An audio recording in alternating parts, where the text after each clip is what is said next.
The APFL will be decided by the same two teams for a second year in a row. Ted's Lasso returns to the WRL Finals for the second year in a row. And we have a guest host for you tonight. All of this and more in 20 seconds.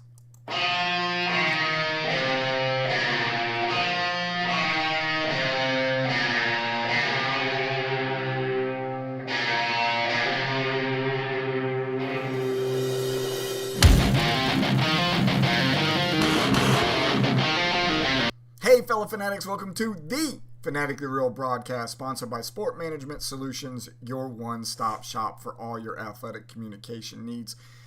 Merry Christmas Eve to everybody. I thought I had the hat on where you'd be able to see it. Maybe whenever I zoom out here and show you the agenda of the show, you'll be able to see a little bit better. But let's just go ahead and get right to that. So Doodlebugs is on right now. I think that's KB that's out there. I think that's who's in that picture. So Doodlebugs is out there. Let me see if I can get her message up on the screen. There we go. That is definitely her. Are you using your own screen name, or is that the little one's screen name? I can't tell. There is the agenda for the night. I also see Erica's out there as well. She says, Merry Christmas. And then the other Katie B, because we have two of them on with us tonight, she says Merry Christmas from cold PA. She's normally located in the Carolinas, so she is freezing her booty off up there in Pennsylvania. Here is the agenda for the night. We are going to skip through the Loch Ness, the Red Dragons, the Cerberus, and the Krakens fairly quick because we are no longer into regional play for the WRL. We are into tiered play now. So we will go through Tier 1, Tier 2, and Tier 3 whenever it's appropriate. But before we get there, we got to get to the APFL first. So the championship game is going to be decided by the same two teams for the second year in a row. But let's talk about how we got there. So Denver demolished Buffalo 139-90 in the AFC Championship game. This is the second highest scoring output in conference championship history.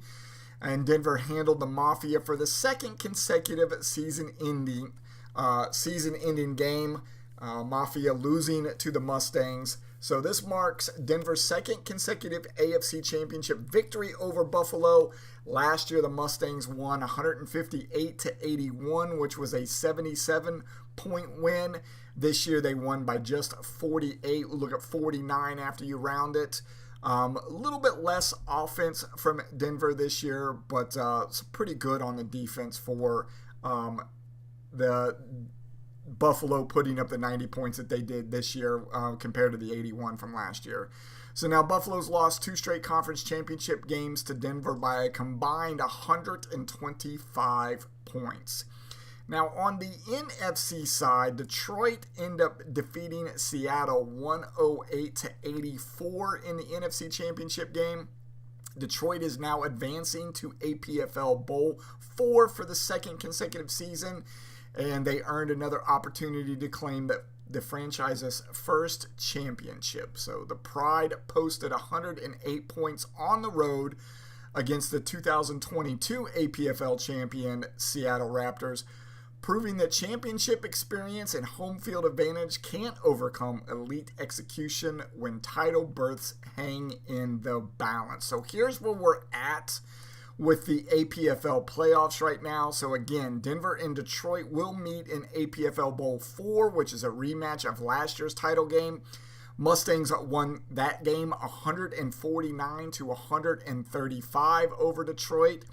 The defending champions returned to December seeking validation that their dominance isn't a fluke. Detroit returned seeking revenge for last year's 13.94-point heartbreak and a chance to claim their first APFL Bowl title in franchise history.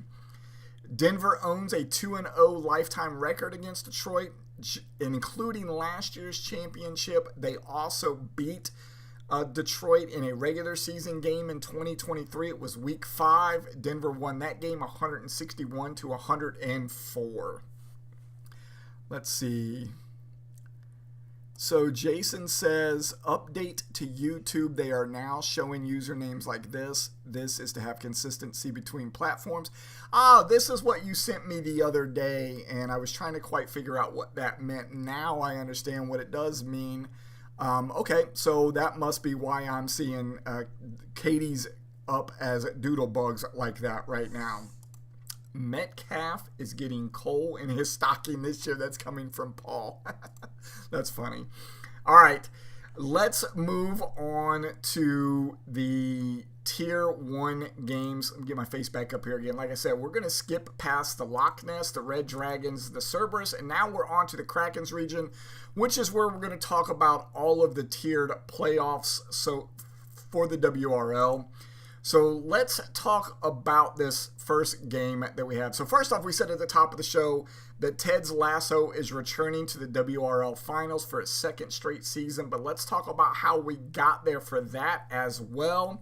First game that we're going to talk about is the Ted Lasso game versus the Ohio River Monsters. Ted Lasso ends up winning that game 156-130. So they end up beating the most consistent team so far in the WRL this year. Once the Ohio River Monsters kind of got that number one spot in the power rankings, they just kind of held on to it all the way to the end of the regular season, but did not have quite the performance that they needed to be able to get that final win. So Ted's Lasso going to the WRL Finals for the second year in a row. And then meeting him is going to be Turd Ferguson, who ended up beating the Monarchs. Final score there was 202-128. Monarchs were never really ever into this game, so Turd Ferguson is now going against Ted's Lasso. And here is what the playoffs look like right now. That graphic looks a little funny because we didn't have any connections, because we didn't know where the two teams were going to come out of from the regional championships. So the two that you see in the middle, which is Turd Ferguson on the left and Ted's Lasso on the right, those are your final two teams. All right. So in the Tier 2, we ended up with, let me make sure I get my things here right. So in Tier 2, the New York Jackets claimed the tightest path to advancement. They ended up beating the Rochester Rabbits 153-119. Paul's out there right now. Paul, apologize for that. But the New York Jackets are moving on. And then in the other Tier 2 game, the Warbirds put together one of the most eye-opening performances of the week, crushing Groot 212-162. The offensive output for the Warbirds was relentless, and the message was clear that the Warbirds are peaking at exactly the right time. So here's what the Tier 2 playoffs look like. New York Jackets there on the left side and the Warbirds on the right side. And before we get into the Tier 3 playoffs, we are going to introduce our guest host for the night, and she is going to give us the Tier 3 breakdown for the week. We are introducing for the first time on the FSA broadcast Leighton B, and she is going to bring us the Tier 3 information. Take it away, Leighton. Tier 3 delivered fireworks of its own, led by the Coolidge Scorpions, who dismantled the Epidemic Elephants 205-127.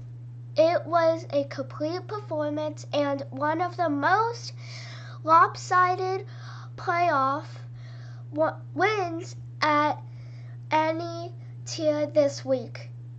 The Northern Nightmares followed with a strong showing of their own, knocking out the Roaring Lions 148-117 to secure the other finals berth.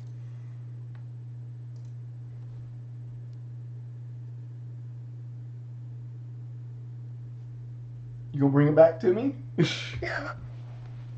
What are you supposed to say? Back to Dad. Back to Dad. All right, good job, sweetie. Thank you. Hopefully everybody was able to hear everything there. It's the first time that we've done that. It's the first time that we've tried to do that, so hopefully it went well. Let me know in the comments what you thought. She's over here now. She wants to know how the rest of the show is going to go. So we don't really have any website updates for this week, even though that is the next thing that is on the agenda. What I will talk about, though, in this spot is the NFL Week 17 primetime games. Of course, tomorrow we have Christmas upon us, and we have NFL football on Christmas as well. We have, Jason says, great job.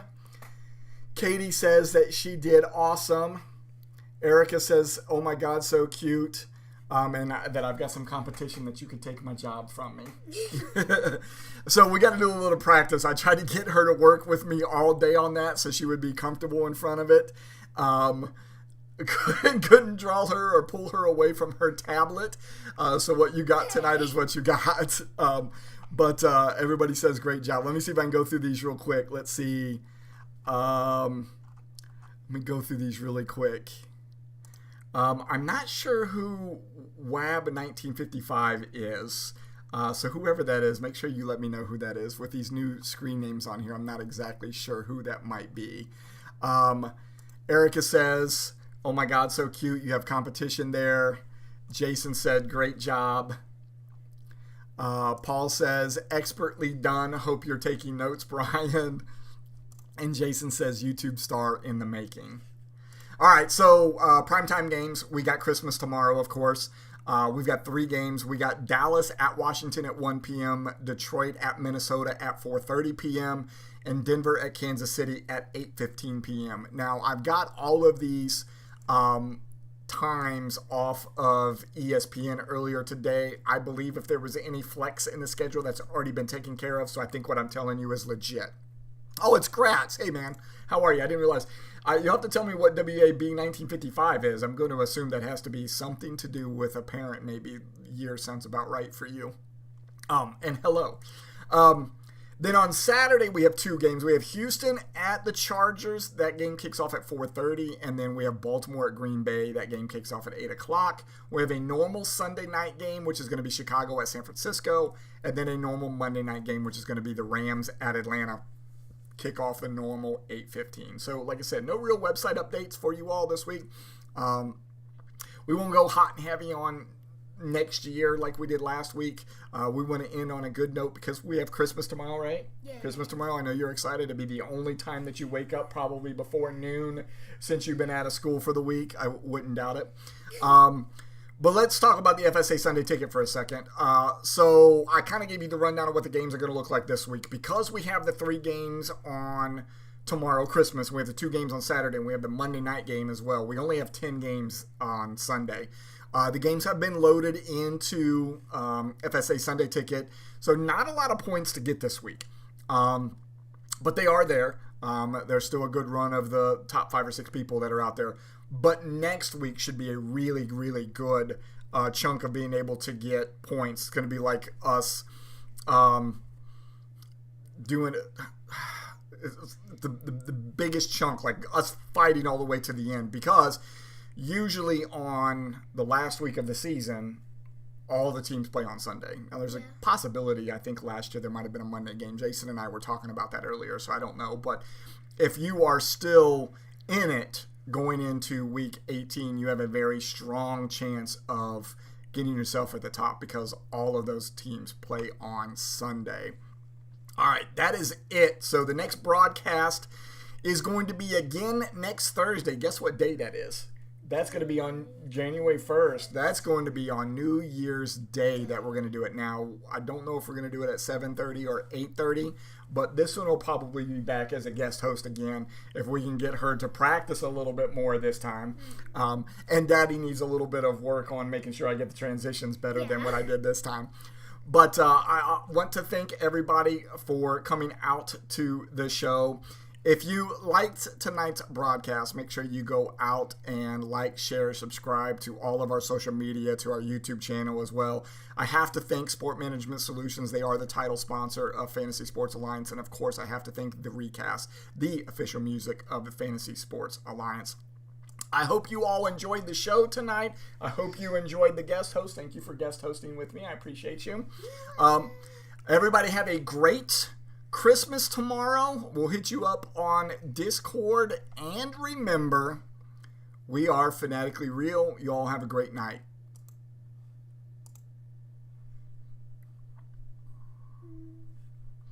So we had 6 views